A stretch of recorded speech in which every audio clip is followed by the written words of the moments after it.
All right, third time's the charm. Good morning, fellow followers of Christ, and of course, color, those who are just curious.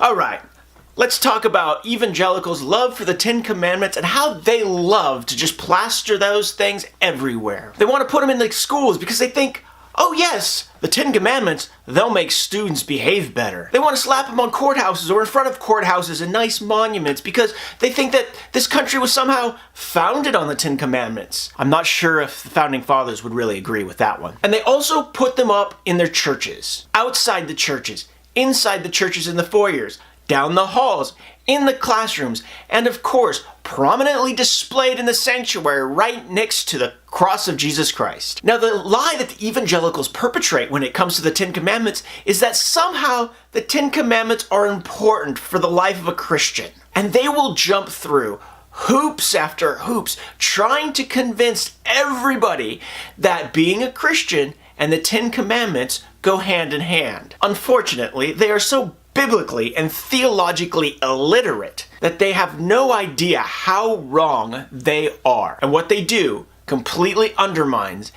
everything that Jesus did on the cross. What follows is going to be as quick as I can make it, theological explanation as to why. And I know you would rather go watch another cat video, but please, it's so important to actually Christianity and being a Christian that you know this, and even if you're not a Christian, it's important to know this so you can say, oh, they're not really Christians and they're wrong. I will try to make this as painless as possible. The Ten Commandments are a summation and representation of the whole of the Old Testament law. And if a person could fulfill the entirety of the Old Testament law, that would put them in good standing with God. But unfortunately for us, this standard was never something that a human or a person born of man could ever fully achieve, even though many did try their best to accomplish that. So what God did to allow people to get into a right standing or a right relationship with Him was that God repurposed the animal sacrifice as a once-a-year act of contrition for a person's inability to fully live out and live by the law. There were a couple problems. First, simply distance. The only place that a person could accomplish the sacrifices was at the temple in Jerusalem. So if somebody was devout and they wanted to perform the sacrifices, what they had to do was travel long distances by foot, or in the case of Mary and Joseph, one of them on a donkey, to perform these rituals. The second problem was that the sacrifices were only really symbolic. They really had no actual power in the spiritual realm. They were just a placeholder. The solution to these problems was Jesus. He was able to be fully man and fully God, perfect, able to live out the law perfectly, allowing him to fulfill in the spiritual realm what the animal sacrifices could only do in the physical realm. And that was die on the cross. This allowed us to have a relationship with God. So what Jesus did was completely fundamentally upend the system by which a person could have a relationship with God. In the past, you had to follow the long list of rules found in the Old Testament, summarized by the Ten Commandments, in order to be worthy of having a relationship with God. But now, because of how Jesus lived his life and died on the cross, if you want to, you can accept that as a substitution for the Old Testament law.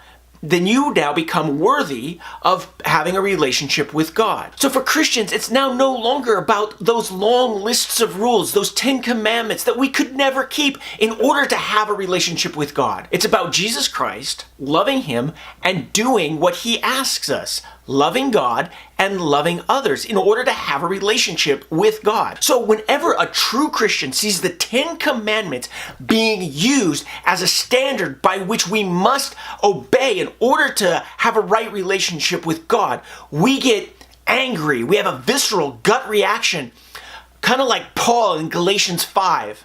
Look it up. It's really interesting. Because what evangelicals are telling us when they try to place the 10 Commandments in the courtrooms, in the schoolhouses, is that the blood of Jesus Christ wasn't sufficient enough in order to have a relationship with God. They're telling us that we still have to follow all these Old Testament rules. So it just needs to be shouted from the rooftops again and again that the 10 Commandments are in no way Christian.